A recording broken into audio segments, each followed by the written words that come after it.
Who are you? Muling umalingaw-ngaw ang malalim na boses ni Zephyr at sa pagkakataong to may halong inis na sa tono nito. Parang biglang bumalik ang ulirat ni Ariana. Napagtanto niyang nakadikit pa rin siya sa katawan ni Zephyr. Ang kanyang mga palad nakapatong sa matipuno nitong dibdib at ramdam niya ang init ng katawan nito kahit na may suot tong mamahaling suit. Diyos ko, ano bang nangyayari sa buhay ko? Mabilis niyang inilis ang kamay niya na para bang napaso, saka siya tumayo ng tuwid. Pero dahil sa hiya, hindi siya makatingin ng diretsyo sa mga mata ng lalaki. Bago pa man siya makapagpaliwanag, natawa si Emmanuel. Napailing pa ito bago tumuro kay Ariana. She is my ugly nanny? Malakas at walang pag-aalilangang sabi ng bata. Parang biglang huminto ang mundo ni Ariana. Ugly nanny? Nalaki ang mga mata niya at napaatras siya ng bahagya. Di makapaniwala sa sinabi ng bata. Hoy bata, ano ka ba? Wala ka bang modo? Galit na tanong ni Ariana habang nakatingin kay Emmanuel. Ngunit imbes sumagot ang bata, mas lalo pa itong tumawa na para bang natutuwa ito sa reaksyon niya. Diyos ko, anong klaseng dominito tong pinalaga sa akin? Nag-aapoy na sa galit ang kanyang mga mata, ngunit bago pa siya makapagsalita ulit, muling nagsalita si Zephyr. Say sorry. Ang tono ng kanyang boses, may halong otoridad, isang boses na hindi sanay na nasusuway, matigas, malamig, di nagbibigay espasyo para sa pagtanggi. Agad na nawala ang ngiti sa mukha ni Emmanuel, napakamoto ng ulo at bahagyang bumuntong hininga. Fine, anitong parang napipilitan. Sorry, ugly nanny? Mas lalong kumulo ang dugo ni Ariana. Ano? Sorry, nanny? Mabilis na bawi ni Emmanuel bago pa siya makapagsalita ulit. Huminga na malalim si Ariana para pakalmahin ang sarili. 1 taon, 10 milyon. Huwag kang bibigay, Ariana. Pinilit niyang umiti kahit na gusto niyang hilahin ang tenga ng bata.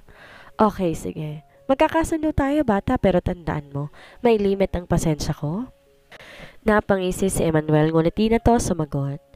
Nang akmang tatalikod na si Ariana, biglang nagsalita ulit si Zephyr. Ikaw naman, napakunot ang noon niya. Ha? Ikaw ang hindi naging responsable kanina dahil sa kapabayaan mo na pasubsob ka sa akin? Matigas sa sabi ng lalaki. Para siyang binuhusan ng malamig na tubig. Ano? Ikaw ang hindi naging maingat. Dapat alam mong kapag kasama mong bata, kailangan mo maging alerto at maingat sa paligid. Kung nabangga kita, kasalanan mo yon. Kaya ikaw rin, mag-sorry ka. Utos ni Zephyr. Napasinghap si Ariana. Ako pa talaga ang sisisihin? Gusto niyang magpaliwanag. Gusto niyang ipaglaban ang sarili niya, pero nang makita niya ang malamig at seryosong tingin ni Zephyr, alam niya na hindi siya mananalo. Napakasuplado. Ang gwapo na pero nakakainis. Napahagat labi siya bago nagbuntong hininga. Para sa 10 milyon, Ariana. Pinikit niya mga mata saglit bago muling tumingin kay Zephyr. Fine, sorry. Hindi niya alam kung ba't parang may bahagyang ngiti sa sulok ng labi ni Zephyr bago to tumalikod at naglakad palayo kasama si Emmanuel. Huminga na malalim si Ariana. 1 taon ito at mukhang 1 taon ang impyernong naghihintay sa kanya. Come on, Emmanuel. Zephyr called out to his son, his voice firm yet calm. Emmanuel quickly followed, his little legs trying to keep up with his father's long strides. Ariana sighed and dragged her feet behind him. She was exhausted from all the running earlier, but she couldn't help but chuckle when she noticed how Emmanuel was imitating his father's walk, shoulders squared, head high, and strides full of confidence. Cute. She covered her mouth to suppress a giggle, but at that exact moment, Emmanuel suddenly turned around and caught her staring. Bakit mo tinitingnan si Daddy? Emmanuel asked, narrowing his eyes suspiciously. Type mo ba siya? Ariana's eyes widened in shock. What? No! She gasped, waving her hands in defense. Unfortunately, Zephyr had stopped walking. Dahan-dahan tong lumingon sa kanya, raising an eyebrow as if waiting for an explanation. Ariana felt her face heat up. Napahawak siya sa dibdib niya, tila ba gustong pigilan ng mabilis sa tibok ng puso niya. Oh, great. Just great. She was barely an hour into her job and she was already caught in an awkward situation. Agad binuksan ng driver ang pinto ng sasakyan na makita niyang paparating na ang boss niya. Kasama si Emmanuel at ang bagong yaya nito. Mabilis na lumapit ang driver hanggang salubungin sila, ngunit di niya napigilan ang pagkunot noon na makita ang batang amo niya na muling may kalokohang iniisip. Sa driver seat ako! Biglang sigaw ni Emmanuel sabay takbo palapit sa harapan ng sasakyan. Emmanuel! Mahinang tawag ni Zephyr ngunit alam niya wala na siyang magagawa.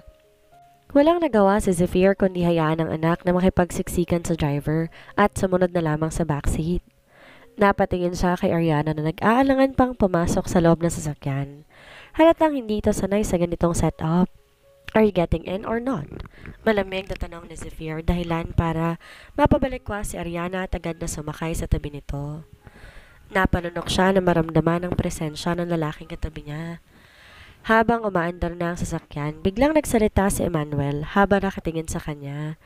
Yaya, bakit ganyan ang suot mo? Galing ka bang mall? Napakagat labi si Ariana. Alam niyang kilala ni Emmanuel ang uniformeng suot niya. Isang blue na fitted blazer, white blouse at pencil skirt, karaniwang suot ng mga sales lady sa sikat na boutique sa loob ng mall. Ang mall na pagmamay-ari ng ama nito.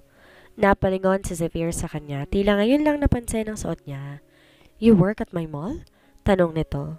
Malamig ang boses. Napanunok si Ariana. Hindi niya alam paano ipapaliwanag ang sitwasyon nang hindi naaalala ang masamang pangyayari sa kanya kanina. Ayaw niyang magmukhang kawawa. Dati, oo, sagot niya. Pilit nang umiti. Pero ngayon, isa na akong proud na yaya. Napatawa si Emmanuel. Wow, yaya ka na lang pala? Emmanuel. Babala na Zephyr dahilan para agad na matahimik ang bata. Ariana clenched her fist. Kahit pa bata ito, hindi niya gusto ang pamamaliit sa trabaho niya. Pero dahil sa 10 milyon ng kabalit ng pasensya niya, nagpakumbaba na lamang siya. Kaya lang, paano niya matitiis ang pagiging pilyo ng batang to kung mukhang nakuha nito ang pagiging presko ng daddy niya. Pagdating nila sa mansyon, agad na bumaba si Zephyr habang si Emmanuel patakbong pumasok sa loob. Malamang para maghanap ng bagong kalokohan. Samantalang si Ariana nanginginig ang mga tuhod matapos ang biyahe. Di pa rin makapaniwala na nasa ganito siyang lugar. Isang napakalaking mansyon na parang eksena lang sa mga pelikula.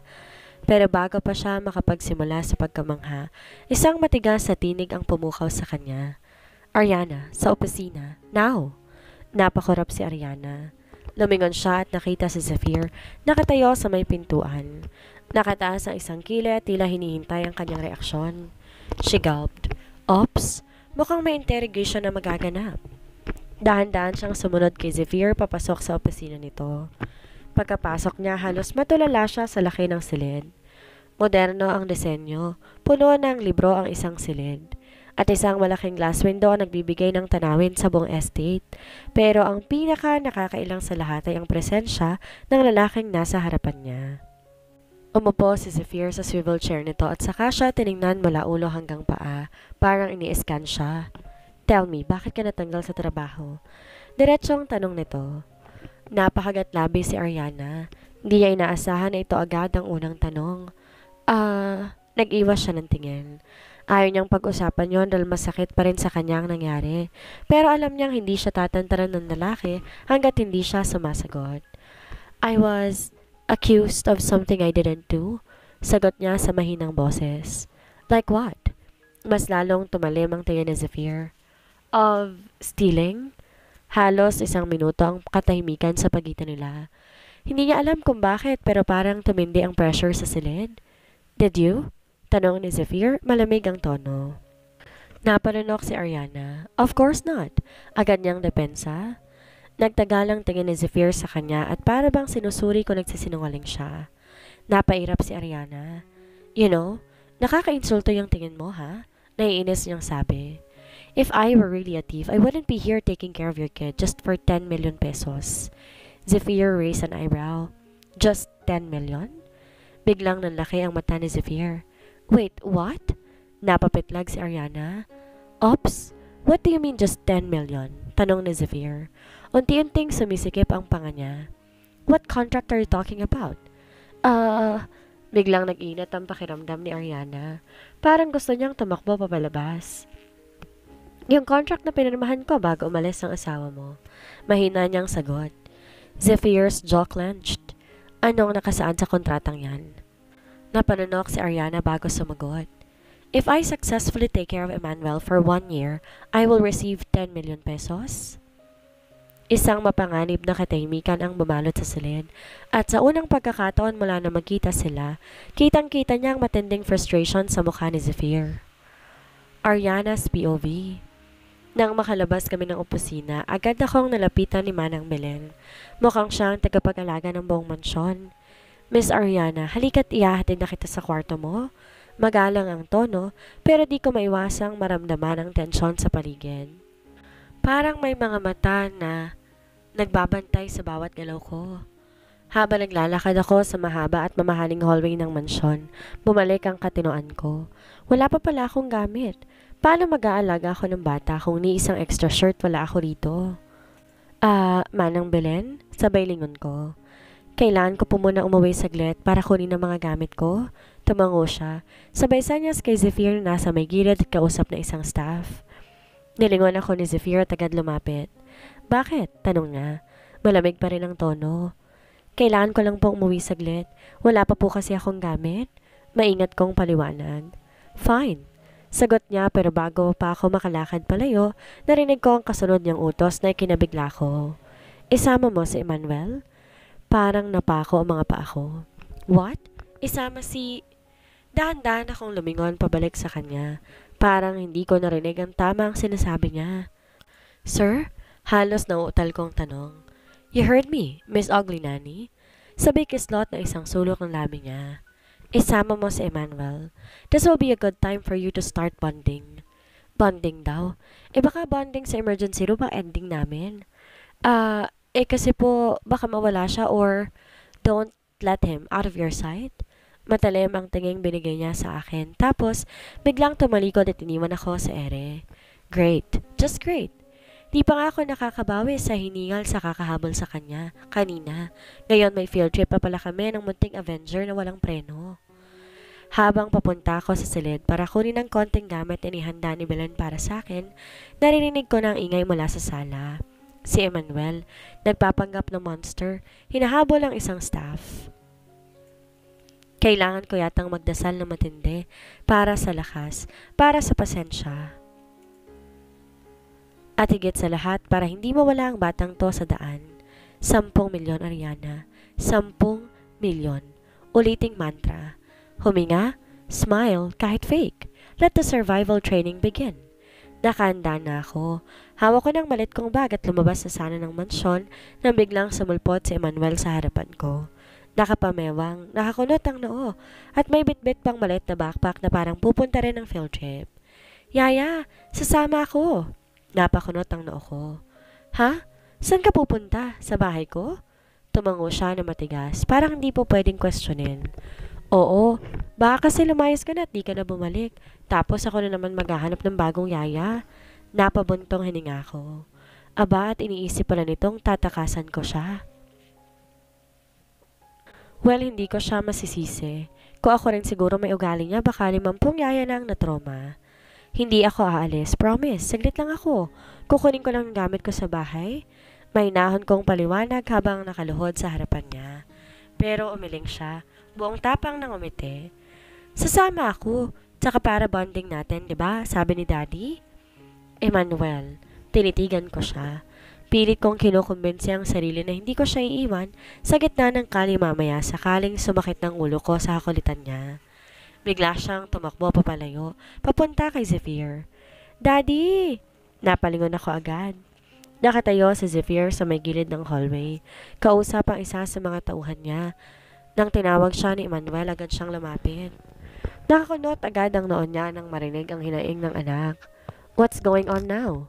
Tanong niya, bahagyang inis ang tono. Daddy, sasama ko kay Yaya, baka kasi hindi na siya bumalik, gaya ng sabi ni na Yaya Dalisay dati.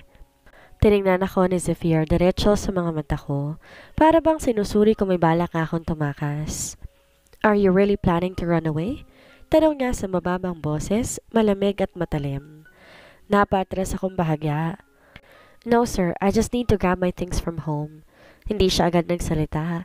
Tinignan niya ako mula ulo hanggang paa, parang may sinusukat.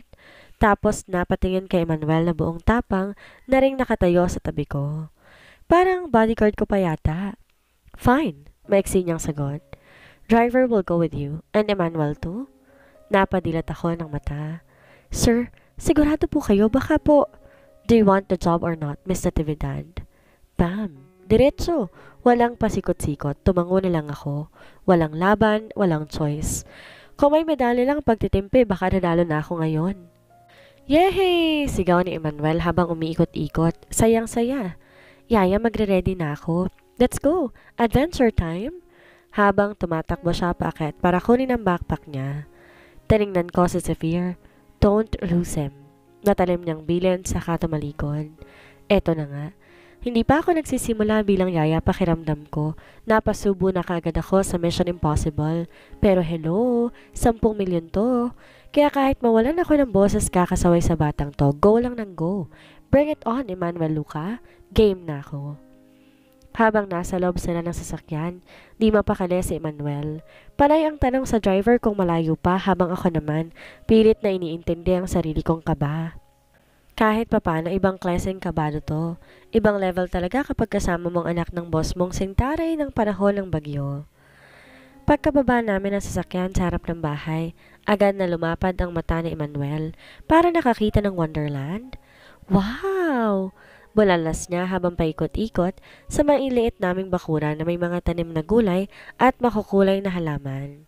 Yaya, this is so cool! May flowers pa oh! Napangiti ako. Simple lang ang buhay namin. Gawa sa kahoy at may maliit na terrace na may duyan. Pero para sa isang batang lumaki sa mansyon, mukhang nakakaibang experience ito. Ito lang bahay namin, Emmanuel. Simple lang pero masaya dito. Bigla siyang tumakbo papunta sa likod ng bahay kung saan may puno ng niyog. Nandun ang mama ko, nakasuot ng duster, pawisan habang hinahampas ang niyog para kumayon.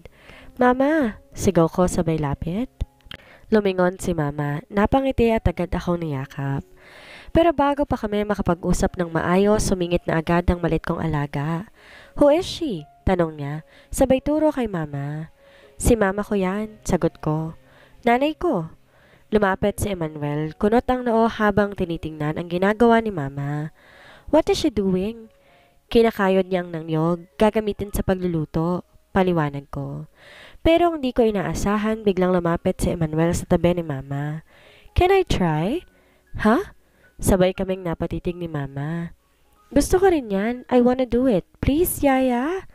Ay nako, baka masugatan ka pa eh. Pero makulit talaga. Tumingin siya sa akin. Those puppy dog eyes na parang hindi ako po pwedeng tumanggi.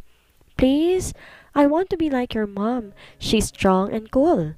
Napangako. Anak ng mayaman ng boss ko. Gustong kumayod ng niyog? Sa isip ko, masarap talaga ang buhay mayaman. Walang iniintinding bayarin, walang sunod-sunod na trabaho, pero sa gitna ng lahat ng iyon, eto't may batang lalaking lumaki sa karangyaan at ngayon, humahanga sa isang simpleng gawaing bahay. Sige, ani mama natatawa.